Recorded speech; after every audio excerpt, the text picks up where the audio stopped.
অসহনীয় খরতাপ শেষে দেশজুড়ে দেখা মিলেছে বৃষ্টির। ঘূর্ণিঝড় রেমাল পরবর্তী বৃষ্টির হার বাড়ায় জনজীবন ও প্রকৃতিতে স্বস্তি মিললেও একই সঙ্গে বাড়ছে মশার উৎপাত। বৃষ্টিজনিত জমে থাকা পানি পরিণত হয়েছে এডিসের উর্বর প্রজনন ক্ষেত্রে।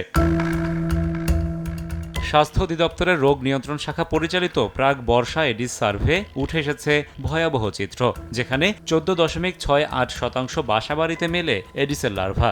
গত বছর একই সময়ে এই হার ছিল 4.03%, অর্থাৎ গত বছরের তুলনায় বাসাবাড়িতে এডিসের ঘনত্ব বেড়েছে 3.5 গুণের বেশি।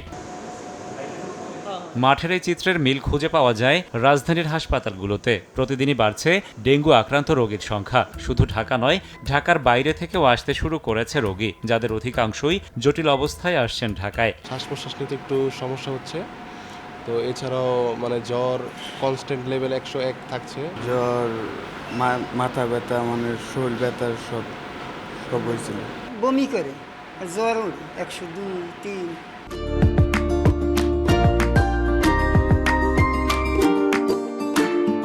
চলতি বর্ষায় ডেঙ্গুর উপদ্রব বাড়বে জানি বিশেষজ্ঞরা বলছেন। প্রকৃত তথ্য পেতে অপেক্ষা করতে হবে আরও অন্তত 1 সপ্তাহ সময়। তবে রোগী বাড়ার আগেই শহর গ্রাম সর্বত্রই মশার প্রজনন ক্ষেত্র ধ্বংসের আহ্বান তাদের। তীব্র গরমে যখন ডেঙ্গু রোগী হাসপাতাল ডেঙ্গু মুক্ত ছিল না, সুতরাং বৃষ্টির পরে ডেঙ্গু বাড়বে, এটাই স্বাভাবিক, এটা হওয়াটাই।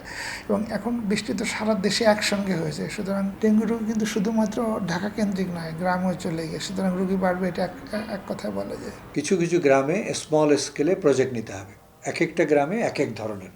তার মধ্যে দেখতে হবে কোনটা কার্যকরী এবং কোনটা সাশ্রয়ী, নিয়ে সেটাকে ধরে আগাতে হবে।